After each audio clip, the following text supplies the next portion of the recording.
कहानी का शीर्षक है चौथी पास राजा। पूरे देश में उसका नाम हो गया चौथी पास राजा। लोग उसको चौथी पास राजा कहते थे और उसे आता जाता कुछ था नहीं। फिर धीरे धीरे राजा को ये बुरा लगने लगा, यार ये मेरे को चौथी पास कहता है। तो उसने एक फर्जी डिग्री बनवा ली, कहीं से फर्जी डिग्री बना के ले आया एमए की। बोला मैं एमए हूँ। लोगों को लगा यार ये तो ठीक नहीं है, ये तो फर्जी डिग्री हम बना के ले आया हमारा राजा। लोगों ने आरटीआई डाली, जो आरटीआई डालता उस पर 25,000 रुपये जुर्माना।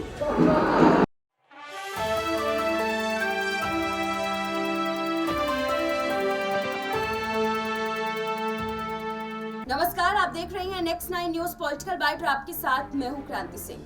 चौथी पास राजा को लेकर के अब बवाल मचना शुरू हो चुका है, क्योंकि ये बयान बहुत पुराना तो नहीं, लेकिन हाँ अभी हाल ही का तो नहीं है। अरविंद केजरीवाल के इस बयान का एक बार फिर से जिक्र होना शुरू हो चुका है। अरविंद केजरीवाल का ये बयान एक बार फिर से वायरल होने लग गया है।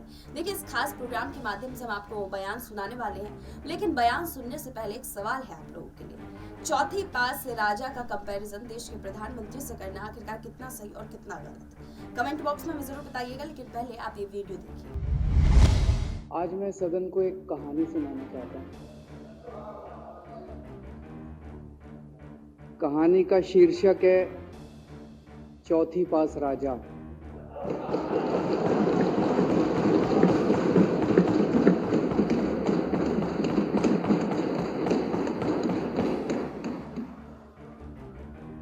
आपने बचपन में राजा रानी की बहुत कहानियां सुनी होंगी।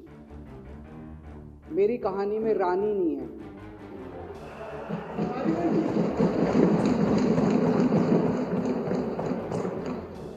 बस राजा है। ये कैसे राजा की कहानी है अध्यक्ष महोदया, जो अनपढ़ था, चौथी पास था, बेहद अहंकारी था, बहुत अहंकार था, बहुत ज्यादा, और पैसे की इतनी हवस थी, इतना भ्रष्टाचारी था, इतना भ्रष्टाचारी राजा था। ये एक महान देश की कहानी है। एक बहुत महान देश था, कई हजार साल पुराना देश। उस देश में एक गांव में एक बहुत गरीब परिवार में एक बच्चे का जन्म हुआ। जब बच्चे का जन्म हुआ तो ज्योतिषी ने कहा, गांव में ज्योतिषी होते हैं, आते हैं, वो पत्री बनाते हैं। ज्योतिषी ने कहा, माई तेरा लड़का बड़ा होके बहुत बड़ा सम्राट बनेगा। माई को यकीन नहीं हुआ, मेरा इतने गरीब हूं मैं, कहां से मेरा बेटा सम्राट बनेगा। तो उसने कहा, नहीं, तेरे बेटे के ग्रह बताते हैं तेरा बेटा बहुत बड़ा सम्राट बनेगा। बेटा धीरे धीरे बड़ा होने लगा। स्कूल, गांव का ही स्कूल था, स्कूल जाता था, उसका पढ़ने वढ़ने में मन नहीं लगता था। तो चौथी के बाद उसने किसी तरह से चौथी करी, चौथी के बाद उसने स्कूल छोड़ दिया। गांव के पास एक रेलवे स्टेशन था।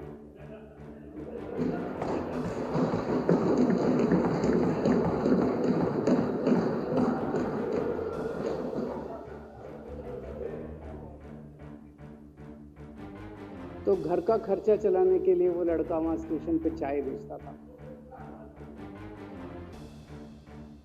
लड़के को भाषण देने का बड़ा शौक था। सारे गांव के लड़कों को इकट्ठा कर लेता, आसपास के गांव के भी इकट्ठा कर लेता, सामने वो खाट डाल लेता, उस पर चढ़ जाता और भाषण देता। धीरे धीरे आसपास के गांव के लड़के भी इकट्ठे हो गए। जिस भी चीज में भाषण देता, एक बार शुरू हो जाता तो बंद ही नहीं होता। अब ज्योतिषी ने कहा था, लड़का बड़ा हुआ, बड़ा होके एक दिन उस महान देश का वो राजा बना। पूरे देश में उसका नाम हो गया चौथी पास राजा। लोग उसको चौथी पास राजा कहते थे। और उसे आता जाता कुछ था नहीं, पढ़ा लिखा था नहीं। अफसर आते, कुछ अंग्रेजी में चपर चपर करते, उसको समझ नहीं आता। अफसर जो मर्जी उससे साइन करा के ले जाते, जो मर्जी उससे साइन करा के।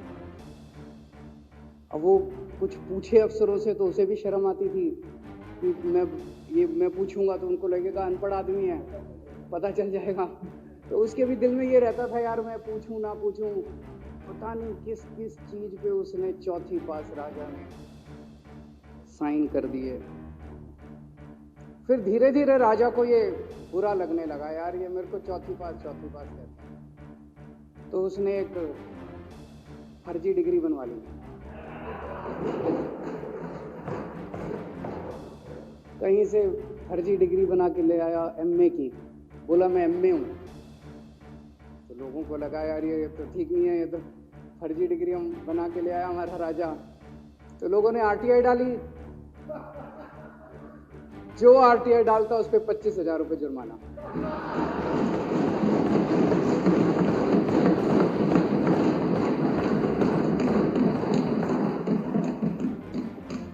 आपके नेता की बात नहीं कर रहा।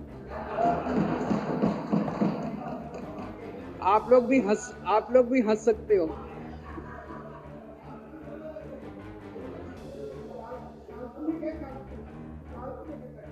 तो जो आरटीआई डाले उसको 25,000 रुपए का जुर्माना, जो आरटीआई डाले उसको 25,000 रुपए का जुर्माना। एक दिन कुछ लोग गए चौथी पास राजा के पास, बोले जी एक बड़ा धांसू आइडिया लेके आए हैं। बोले बताओ। बोले जी नोटबंदी कर दो, भ्रष्टाचार खत्म हो जाएगा देश से। तो उसने कुछ पूछा, उसे कुछ समझ नहीं आया राजा को क्या कह रहे हैं क्या नहीं, पर उसे लगा यार कुछ धांसू आइडिया होगा। उसने एक दिन रात को 8 बजे टीवी चैनलों पे जाके नोटबंदी कर दी। बोला सारे नोट बंद। पूरे देश में हाहाकार मच गया, तड़प गए लोग, धंधे बंद हो गए, दुकानें बंद हो गई, लोग बेरोजगार हो गए, बुरा हाल हो गया पूरे देश। लंबी लंबी लाइनें लग गई पूरे देश के अंदर।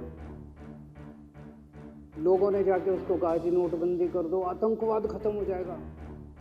ना आतंकवाद खत्म हुआ, ना भ्रष्टाचार खत्म हुआ, देश बर्बाद हो गया। वो महान देश जिसका वो राजा बना था, वो देश 10 साल 15 साल 20 साल पीछे चला गया उस नोटबंदी से, उस चौथी पास राजा की वजह से। एक दिन कुछ लोग गए उस राजा के पास, बोले जी खेती खूब बड़ी हो जाएगी, ये किसानों के कानून पास कर दो।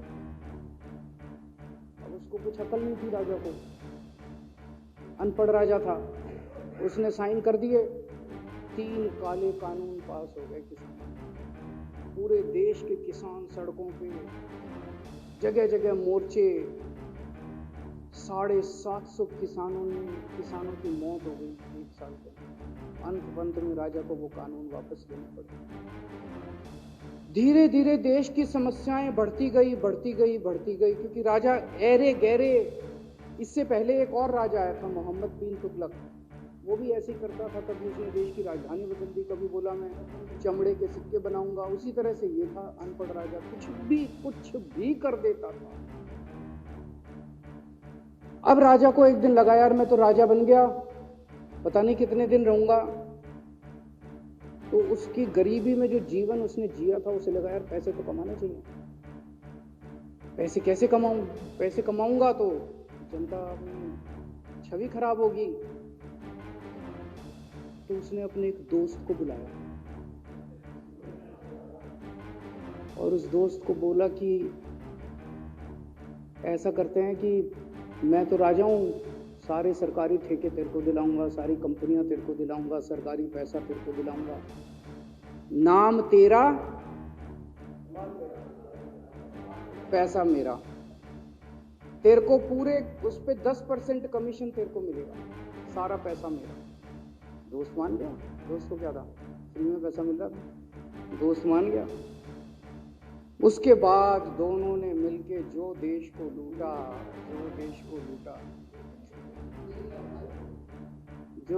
लूटा, सबसे पहले वो दोस्त आया, बोला सर सबसे पहले बैंकों को लूटते हैं। तो बोला वो कैसे यार, बैंकों को लूटेंगे तो ये तो ठीक नहीं है। बोला नहीं, ऐसे करते हैं, आप किसी बैंक के चेयरमैन को बुलाओ, उसको बोलो कि वो मेरे को लोन देगा। बोला लोन देगा तो वापस करना पड़ेगा। बोला वापस कौन करेगा, वापस थोड़ी करना है, आप राजा हो, वापस नहीं करना, लोन दिला दो बस। तो राजा ने एक बैंक के चेयरमैन को बुलाया बोला इसको लोन दे। तो वो चेयरमैन की सिट्टी पिट्टी गुम हो गई, यार मैं तो मर जाऊंगा, फंस जाऊंगा, वो भाग गया। तो फिर उन्होंने ढूंढ ढांड के एक ऐसा चेयरमैन चुना जो कि सरासर भ्रष्टाचारी, जिसके ऊपर 10 फाइलें खुली हुई, जिसके ऊपर 10 केस चल रहे हैं, उसको बुलाया। बोला देख तेरे को चेयरमैन बना रहे हैं, अब तू 10,000 करोड़ रुपए दे दे इसको, नहीं तो तेरे को जेल भेजेंगे। जेल जाना है कि पैसे दे रहा है? उसने कहा भाई माई बाप मैं जो कहोगे जहाँ कहोगे साइन कर दूंगा। उसने 10,000 करोड़ रुपए का लोन उसके दोस्त को दे दिया। ऐसे करते करते लाख 2 लाख करोड़ रुपए इन्होंने बैंकों से लूट लिए। राजा ने, चौथी पास राजा ने और उसके दोस्त ने मिलकर 2-2.5 लाख करोड़ रुपए बैंकों से लूट लिए। अब बैंकों से पैसा लूटने के बाद उन्होंने देश को खरीदना चालू किया। सबसे पहले उन्होंने देश के एयरपोर्ट खरीदे, पहले 6 एयरपोर्ट खरीदे, फिर उन्होंने बिजली कंपनियां खरीदी, फिर उन्होंने बिजली के दाम बढ़ा दिए पूरे देश के अंदर, फिर उन्होंने सी पोर्ट खरीदने चालू कर दिए, फिर उन्होंने कोयले खदानें ले ली, फिर इन्होंने पुलिस को भेज भेज के जो लोगों की कंपनियां थी, प्राइवेट लोगों की कंपनियां, यहाँ बंदूक रख रख के उनकी कंपनियां छीन ली राजा ने और उसके दोस्त। हाहाकार मच गया पूरे देश के अंदर। इतनी महंगाई हो गई, इतनी महंगाई हो गई पूरे देश में। पहले गैस 400 रुपए सिलेंडर होती थी, चौथी पास राजा के आने के बाद 1100 रुपए सिलेंडर हो गई। पहले पेट्रोल 71 रुपए होता था, 97 रुपए हो गया। पहले डीजल 57 रुपए होता था, 90 रुपए लीटर हो गया। जब पेट्रोल के दाम बढ़ गए, डीजल के दाम बढ़ गए, तो सारी चीजों के दाम बढ़ गए देश के अंदर। हाहाकार मच गया, सब चीजों पे इसने और इसके दोस्त ने कब्जा। दूध पहले 46 रुपए होता था, 66 रुपए लीटर हो गया। बच्चों को माएँ दूध पिलाने लायक नहीं बची, घरों के अंदर छोटे छोटे बच्चों के दूध छीन लिए इसने राजा ने। सरसों का तेल 90 रुपए लीटर होता था, 214 रुपए। बताओ, धीरे धीरे पूरे देश में हाहाकार मच गया। लोग अब राजा के खिलाफ आवाज उठाने लगे, लोग उसके खिलाफ बोलने लगे। तो राजा ने कह दिया जो मेरे खिलाफ बोलेगा पकड़ के जेल में डाल। एक के बाद एक राजा ने लोगों को पकड़ पकड़ के जेल में डालना शुरू कर दिया। किसी ने राजा का कार्टून बना लिया, उसको भी जेल में डाल दिया। किसी ने राजा का नाम गलत ले दिया, उसको भी जेल में डाल दिया। किसी टीवी चैनल वाले ने राजा के खिलाफ लिख दिया, उसको भी पकड़ के जेल में डाल दिया। किसी जज ने राजा के खिलाफ कोई ऑर्डर कर दिया, उसको भी पकड़ के जेल में डाल दिया। ना जजों को छोड़ा, ना पत्रकारों को छोड़ा, ना मीडिया को छोड़ा, ना व्यापारियों को छोड़ा, ना उद्योगपतियों को, किसी को नहीं छोड़ा। राजा ने पकड़ पकड़ के उसने चौथी पास राजा ने सबको जेल में डालना चालू कर दिया। एक महान देश कहां से कहां पहुंच गया। उसी देश के अंदर एक छोटा सा राज्य था, उस राज्य का एक मुख्यमंत्री था।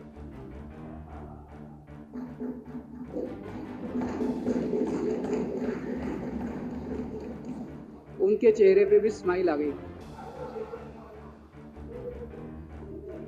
उनके चेहरे पे भी उम्मीद की किरण छा गई। वो मुख्यमंत्री अपने लोगों का खूब ख्याल रखता था। वो मुख्यमंत्री कट्टर ईमानदार था। वो मुख्यमंत्री कट्टर देशभक्त था। वो मुख्यमंत्री पढ़ा लिखा था।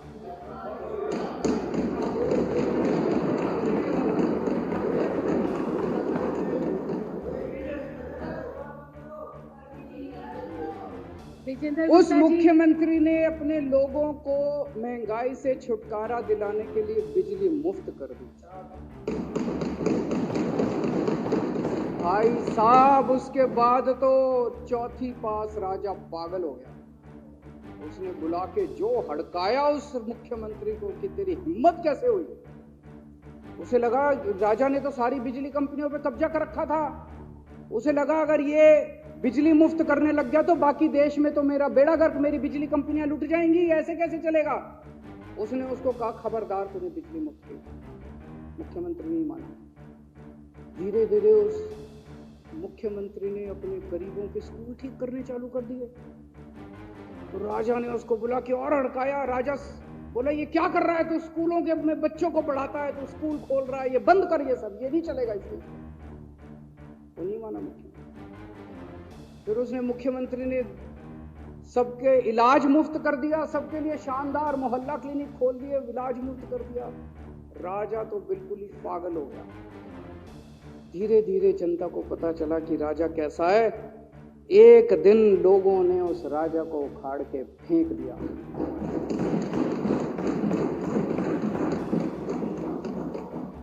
और लोगों ने एक किसी ईमानदार और देशभक्त आदमी को वहां बिठा दिया और उनकी सरकार आ गई। और उसके बाद देश से महंगाई खत्म हुई और देश रात दूनी चौगुनी तरक्की करने लगा। तो जैसे हम बचपन में सुना करते थे, moral of the story, Hindi में क्या कहते हैं, मॉरल ऑफ द स्टोरी का मतलब भाई इस कहानी में क्या प्रेरणा मिलती है। इस कहानी से, इस कहानी से ये प्रेरणा मिलती है कि अगर आपके देश में महंगाई है, आपके देश में समस्याएं हैं, आपके देश में सब कुछ गड़बड़ चल रहा है, तो सबसे पहले जांच परख के देखो आपका राजा अनपढ़ तो नहीं है। अगर आपके देश में सब गड़बड़ चल रहा है, बेरोजगारी है, बहुत सारी समस्याएं हैं, जरा देखो राजा, आपके राजा को कोई दोस्त तो नहीं है। अगर है तो सबसे पहले अपने राजा को उखाड़ के फेंको, नहीं तो आपकी समस्याओं का कोई समाधान नहीं होगा। आपकी समस्याओं का कोई समाधान नहीं होगा। वो पढ़ा करते थे, अंधेर नगरी चौपट राजा, सवा सिर बाजी सवा सिर खाजा। अरविंद केजरीवाल ने जिस तरह से चौथी पास राजा की कहानी सुनाई है और जिन जिन लोगों को उन्होंने शामिल किया है, जो जो संदर्भ उन्होंने रखे हैं, वो तमाम संदर्भ विपक्ष पहले रख चुकी है प्रधानमंत्री नरेंद्र मोदी को लेकर के। ऐसे में सवाल ये उठ रहा है कि क्या देश के प्रधानमंत्री को लेकर के अरविंद केजरीवाल एक ऐसी जंग छेड़ने जा रहे हैं जिस जंग का अंजाम उन्हें भी नहीं पता। फिलहाल अभी की इस खास रिपोर्ट में बस इतना ही। देश दुनिया की तमाम बड़ी खबरों के लिए देखते रहिए next time news political bite.